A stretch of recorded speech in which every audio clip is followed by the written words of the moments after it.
Yung kaniyang design, ayan oh, parang naka-print na siya.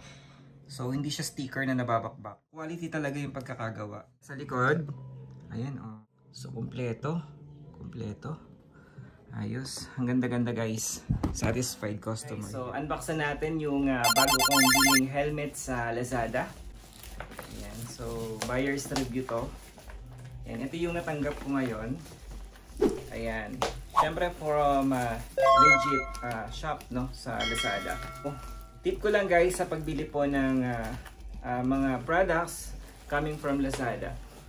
Doon kayo bumili sa mga shop na maraming reviews and marami na ring mga nabenta. Ingat lang tayo sa pagbili ng mga gadgets sa Lazada. Dahil hindi lahat ng mga shop or mga seller dyan is mga legit.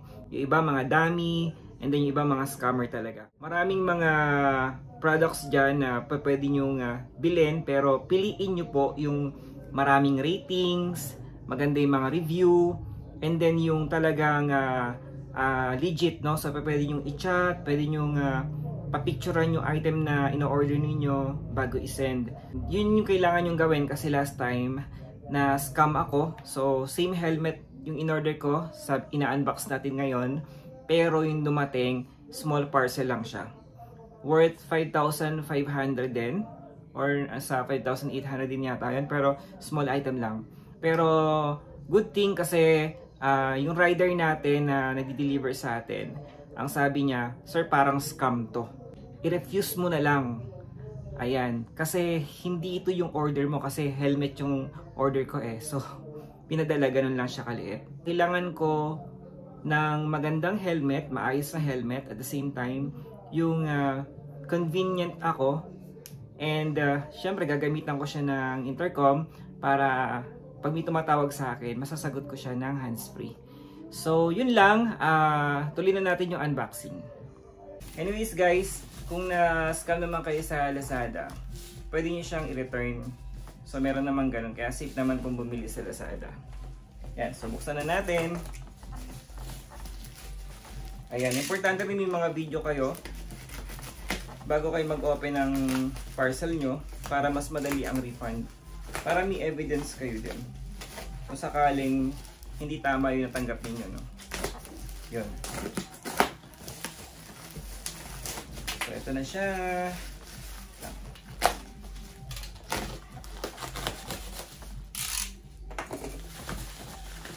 Yan. Shoutout nga pala sa nabilan ko, no? So napaka-accommodating nila, no? Napaka-maasikaso. Ayun, pati yung size kasi na gusto ko, ayun, nagawa nila ng paraan. Ayan, thank you so much. Ayan. So yan. Yun.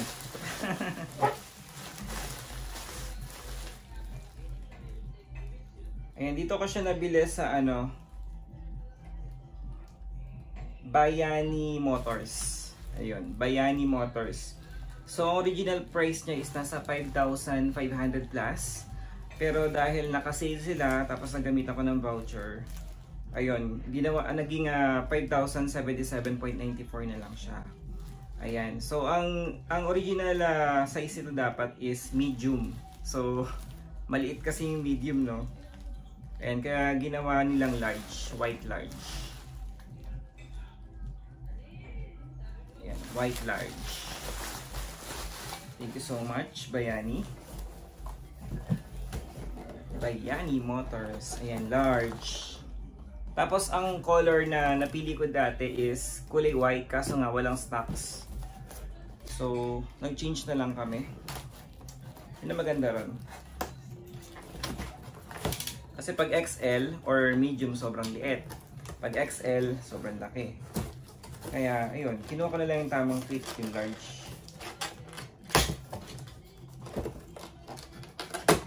Ito na siya. Wow, fresh from the box. Yay! Yon. Ito meron pa siyang mesh ba to? Yan, o yung parang protector ng helmet. Wow! Nakikita ko pa lang dito ang astig na, oh. Parang Android. Parang Bioman. Ayan, nakalagay dito. Bion. Bion ba yan? Yan, parang ganun. Yan. So, ito nga paling helmet na tataas hanggang dito sa likod. Yan. Kasi mahilig ako sa half-face helmet. Yan. Kasi pag full face kasi feeling ko na susuffocate ako. Pag naka-modular o kaya half-face yung gamit ko, mas nakakahinga ako ng maayos. O mas convenient para sa akin. Wow! Ito na siya. Grabe. Iingatan ko to. Ito na siya. Ayan. So, ito yung napalit na kulay. Ah, maganda. Maganda siya, guys. Wow. Ilalim pala nakikita ko, ha. Ayan. So, meron siyang ganito. I think, intercom ready na rin siya, guys. No? So, hindi yung iniisip ko kung intercom ready na rin to. Kasi may binili akong intercom. Ayan, Pwede. Pwede. Kasi meron siyang parang dito. Space para sa intercom. Okay, very good. Ito yung kanyang manual. Yan. So, bagong-bago. May bago siya. Ayos. Oh, ito na siya. Wow, astig. Okay naman pala. Noong una parang nagdadalawang isip ako kung magugustuhan ko ba siya. Pero dahil white naman to, ayan, okay na rin sa akin to. Ayan, parang may pagka-Android. Kasi kulay white yung motor ko eh. So, pwede na to. Yan. Ano to? Ay, may butas dito. Parang butas ng speaker. Ayan. Siguro para sa hangin. Para makapasok siya. Para hindi rin masyadong mainit sa loob. Ayan. So, may sticker dito. Bagong-bago. Ayan, open na natin. Ayan. So, dual visor siya. Ito yung pang umaga, no? Pag medyo nasisilaw ka sa araw. Ayan. So, kailangan daw tanggalin to. Ayan. Tapos tataas mo lang siya. And then, ito yung pinakamaganda rito. Yun o. 1, 2, 3. Wow! Astig! Ayan. So, ito na siya. Ganda, no? Astig, no? So, ayan. Tanggalin muna natin to. Cut muna natin.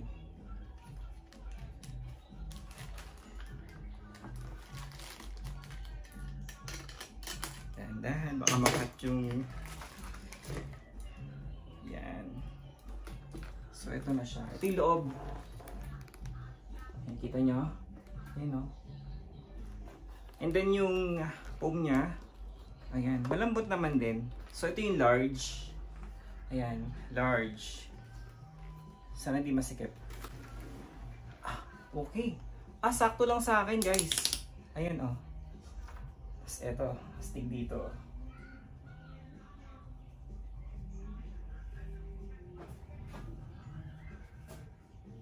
Ayos ba?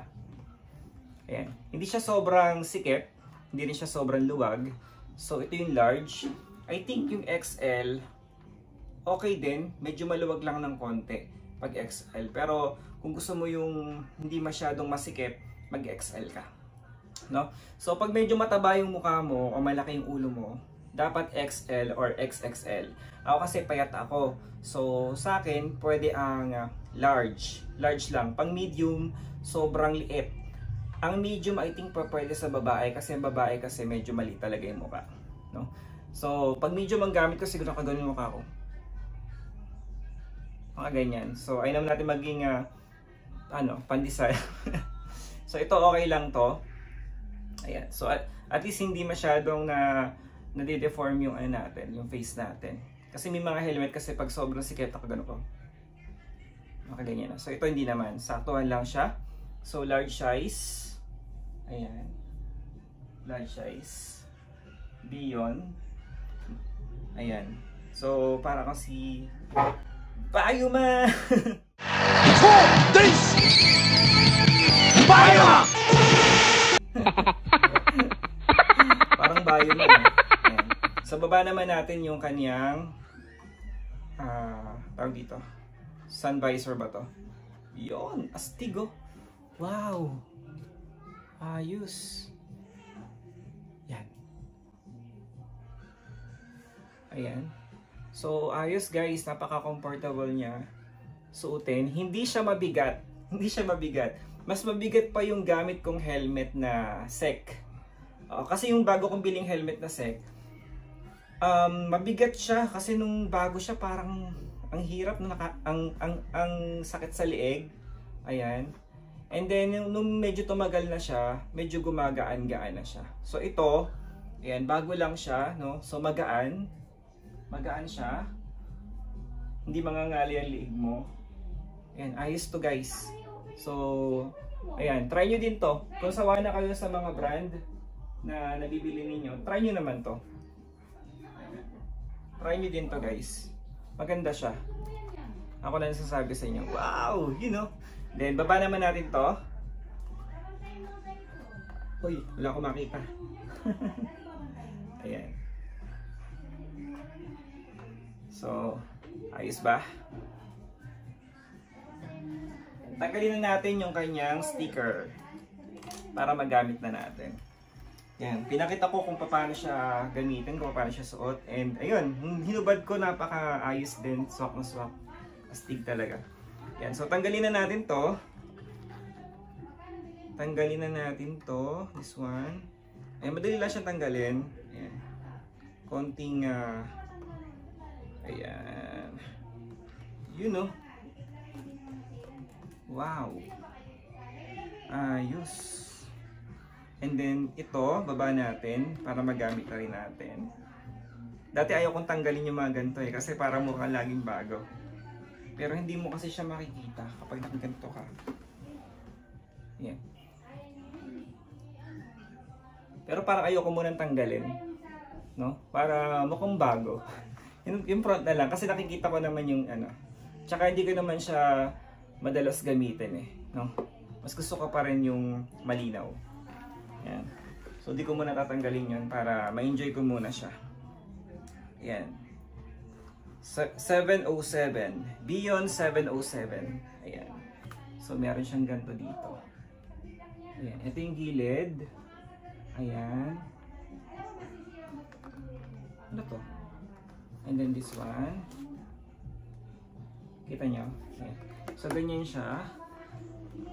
O diba? Ayan. Galing oh. Ayan. So baba naman natin to para makita natin. Ayan. Ay, nakita nyo na ba siyang ano? Suot ko? Wait lang. Yan. Tapos, baba natin. Uy, ayos, swabe. Ay, even kahit nakaganto siya guys, maluwag kasi yung part na to. Ayan, maluwag siya. Ang kasya, yung dalawang kamay. Yan. Hindi siya nakakailang. Oo. Diba? Hindi siya nakakailang suotin. And then syempre, pag gusto mo siyang itaas, kung gusto mo ganyan lang, pa pwede. Pero mas astig kapag nakababa na siya. Tapos biglang bababa yung iyong visor, no? Yun, no? Bago. Yan. So, taas natin. Tapos pwede natin tanggalin dito. Ayun, ganun siya kasabi. Isa pa. Ayan. Diba? Even kahit ilalagay mo siya. Ayan. Ay, saan ba yun? Ayun. Tapos, pull mo lang to. Then, hilahin mo dito. Ayan. So, yun siya. So, intercom ready. Ayan, sa mga mahilig mag-ride. Ayan. And, ayun. Kung gusto niyo ng astig na helmet, ayan, try nyo itong Beyond 707. Ayan. So, available siya sa Lazada. Sa Lazada ko siya binili. Ayun. So, may mga iba't ibang design din ito, pero out of stock. Yung gusto ko yung white, tsaka yung gray ba yun? Ayan. So, out of stock siya. So, ito lang yung available. Pero, okay naman siya. Ayan, maganda naman. So, yun lang.